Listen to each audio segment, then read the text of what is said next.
Welcome to the 60th edition of 805 Sports Talk. We got the three-man team today, and we've been talking about it the last couple weeks, and the teams just keep on going. Santa Maria Baseball and Righetti have both advanced to championship games. On Tuesday, I was at Santa Maria's game, and afterwards I caught up with Isaiah Garcia, who had a big day going 3 for 3 and leading that Santa Maria offense to a 10-1 win at Southlands Christian. You lead off man kind of sparked this offense. The offense has been amazing this whole postseason. How does it feel to kind of be in front of that offense and, you know, put that upon you to be the leadoff man? How do you feel about the team scoring so many runs this playoffs? How does it feel? It's crazy, you know, we work so hard for this, you know, we do our drills every day, you know, same thing over and over. All we do is work on hitting and fielding. That's all we're doing right now. And, you know, it feels good as a leadoff batter. You know, do what I can for my team and let them follow me. You know, I try to be the spark plug of the team. I try to do what I could do to help out my team the most. And, you know, I came through today with 3 hits, you know, probably my biggest game. But I just have to get up to Paulie for the pitching. We couldn't have stayed in this game if it wasn't for that pitching. What's been your approach in the playoffs? We're seeing pitchers that you've never seen before. How have you been so successful? It's just, you know, I get those butterflies right when I get on the home plate.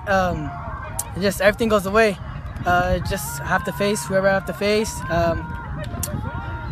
It's just, you know, I don't know how to explain it though. Okay.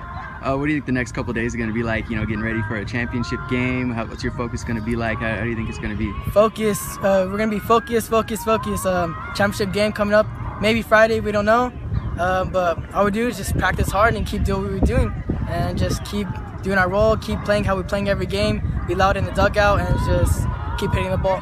Yeah, it's been a pretty crazy year for you on the football field, and then you're out here, and you see everybody with a dyed hair, and we see Ivan Nunez's jersey in the dugout. How's it feel to see this team make a championship game? You know, with Ivan wanting to make the playoffs and stuff like that. How do you feel about that? Just, it wants to bring me to tears.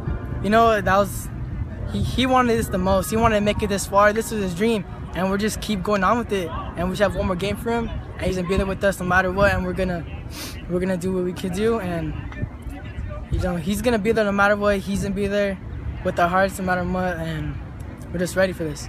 Last thing, you think anyone's gonna stop you guys? We just have to see where it goes. You know, I can't be cocky at all. Just see the team, and if we keep playing as we are right now, and we'll be pretty good. So I know that video focuses on Isaiah Garcia, but really it was another team effort from Santa Maria. Everybody pitched in and contributed to that win on the road. Paulie Navarro has been great on the mound all postseason, and he was great once again. Had 7 strikeouts in 4 innings, but really Slim Lopez also had a huge game. He came on in relief, pitched 3 really solid innings, had 2 perfect frames, closed out the game. Isaiah Garcia made a nice running catch for the final out. But everybody contributed. Angel Esparza was huge. Bobby Ruiz had a couple big hits. Slim Lopez, Trevor Garcia, everybody pretty much up and down that lineup contributed. Even Mark Estrada, who's been kind of, you know, right there in the middle on offense, has played some really solid defense at third base. You know, everybody's been kind of picking up. Tommy Herrera's had a huge postseason, and he's been solid behind the plate. So, you know, usually anything you can get from your catcher offensively is a bonus, and he's provided that. And then Ricky Bear, the coach, has done a great job managing that pitching staff. I think they shape up nicely for Saturday's championship game. They're going to play around noon at UC Riverside. Should be a good game against Moreno Valley, who beat Malibu 6-4 on Tuesday. But Santa Maria has really dominated this postseason. I think they've outscored their opponents something like 57-11 in 5 postseason wins, and they're a wild card team. They started from the wild card, have made it all the way to the championship game in Division 6, and you know, I think they're going to be the favorites come in that championship game against Moreno Valley. It's going to be a lot of fun for them to play at UC Riverside, a college site. They're playing at noon, and then Righetti will follow them at around, I think, 3:30 start time. So it's going to be a lot of people from Santa Maria, from the Central Coast, going over there to UC Riverside to see some good baseball. I went down to Walnut on Tuesday. Kenny, you were over there in Lancaster to see Righetti's 1-0 win over Paraclete. Can you kind of break down what you saw Tuesday? Yeah, it was a classic pitcher's duel, and Matt Sauer will probably almost certainly go high in the draft. He's been signed already with the University of Arizona. Joey Estes of Paraclete is another right-hander. He's a sophomore. I'm sure that he will attract interest from Major League Scouts if he has not already, and I'm sure he will attract interest from four-year schools if he has not already. I had an idea of what was coming when a Paraclete coach told me before the game that Joey had given up a grand total of 3 earned runs in 80 innings, and he looked every bit of that. But Matt was brilliant. He pitched a 3-hit shutout. I thought it was a very, very tightly contested game, but I did think Righetti was the better team, not by a lot, but by a clear margin. So Righetti has beaten some very good teams to get where they are. It's been a very impressive run by them, I think. Yeah, they got the 1 run Tuesday. Can you kind of talk about how they are able to manufacture that run? The offense hasn't been, explosive this postseason. They've done just enough. How were they able to score against Paraclete? Joey didn't walk many. In fact, Jaden Libertus might have been about the only walk he gave up, but he gave up a walk to Jaden Libertus, who had a very good at bat. He showed very good patience after swinging at some high pitches out of the strike zone that I thought were out of the strike zone to strike out his first 2 at bats. Jaden got the first, and then Matt Sauer, it wasn't a sacrifice, but Matt did get him to second. Paraclete got the second out, but then Zach Rudd did a very good job of staying with the fastball. He grounded it into left field. It looked like the throw home had Jaden beat, but the Paraclete catcher couldn't corral the short hop, and Jaden scored, and that was it. Paraclete, the one guy who had more than 1 hit, Eddie Worley from Paraclete, he singled with 1 out in the 6th, but Righetti got a double play to end that inning, and then after a leadoff walk, Matt got 3 straight outs to put it away. Where does Sauer rank among some of the high school pitchers that you've seen over the years in the area? You've covered the area for almost 2 decades now. How good is Matt Sauer? I would say at least as good as any. I think probably the best that I've seen. I never got to see Danny Duffy pitch. Mm-hmm. Somehow it just worked out that I was never scheduled to cover a Cabrillo game when he was pitching. And have you ever seen anything like this with 2 Santa Maria Valley teams advancing to the championship game? Did you ever think you'd see something like that? And what do you make of it, having 2 teams? I hadn't really thought about whether I'd see something like that or not, but St. Joseph, there has never been 2 Santa Maria Valley teams advancing to a championship game since I've been here. St. Joseph won a divisional championship the first year I was here, and I don't believe could be wrong, but I don't believe a Valley champ.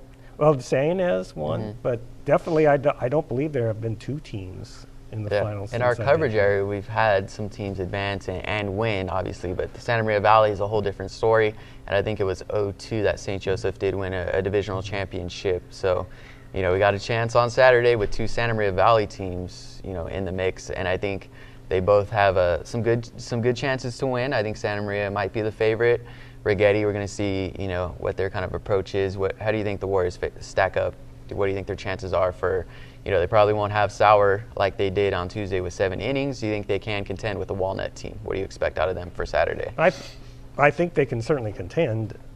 Just what the odds are, I couldn't say because I haven't seen Walnut. I'm going to write a preview on the game. I will try to find some Walnut stats for that. But certainly, I think Righetti, with the type of team they have, can contend with anybody in the division. Yeah, they've shown that. They've shown that, exactly. They've shown that all season and all postseason. And Walnut beat Paso 3-2 on Tuesday to advance to the championship game. And we know Righetti beat Paso 2 out of 3 during that Pac-8 League Series and won the top league seed for the Pac-8. But those are our 2 baseball teams in championship games. But Lorenzo, we got a softball team over there in Santa Ynez advancing to the Division 7 championship. They play Friday in Irvine. What'd you see Tuesday and another pretty dominant win for Santa Ynez? I mean, just so much history being made, and it's finally starting to hit the girls, and it's also particularly starting to hit Miss Denisha Gills. I mean, again, I know I mentioned it last week, but this was a program that was just down in the dumps. I mean, it was almost similar to what you guys saw with Righetti girls basketball before they brought in Desiree Dominguez. I feel like Gills has become sort of like that kind of figure for that softball program, taking a team that hadn't won a game in 2 years and now is just 1 victory away from potentially adding the CIF banner. But crazy thing is, and I mean, I can't help but just be impressed with the fact that this team has won with realistically a JV lineup. I mean, the best players on this team, especially the pitcher, Armani Garcia, is only a freshman. Their best home run hitter, Maggie Usher, is a sophomore. I mean, this team is not only like just way ahead of schedule right now, but I have a feeling we could be seeing this more often down the road.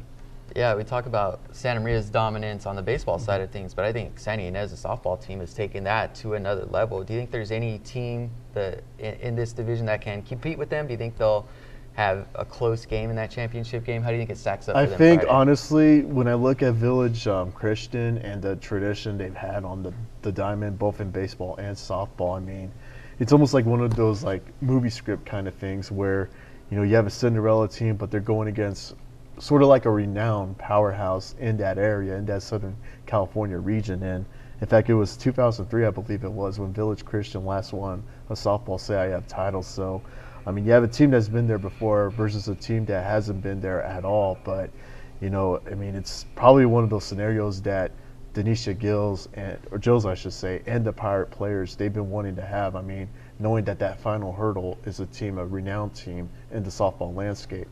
What's been the most impressive thing that you've seen? You've seen their last 2 playoff games, you know, that from a team that had 0 wins the last 2 years. Do they seem confident? Do they seem poised? You know, there's a kind of a new coaching staff there. They're still not used to being in this deep in the playoffs.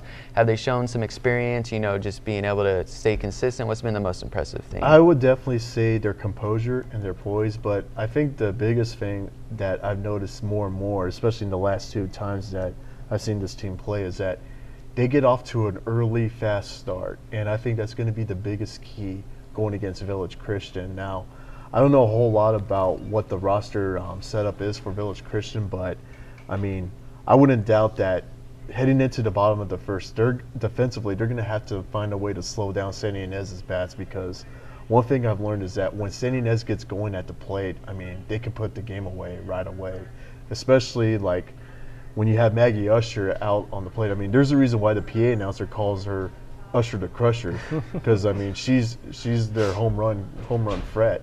In fact, interestingly enough, she had 3 home runs from what I saw during the regular season. In these playoffs, she's had 4, 2 in the last game and then 2 in the quarterfinals game. Yeah, I saw a little bit of her in that quarterfinal game, and she's legit. She had 2 big home runs, and her brother's on the baseball team, really good baseball player as well. So definitely the Usher name is kind of resounding over there in Santa Ynez. We talked about Matt Sauer and I mean, where he stacks and the pro prospects as well.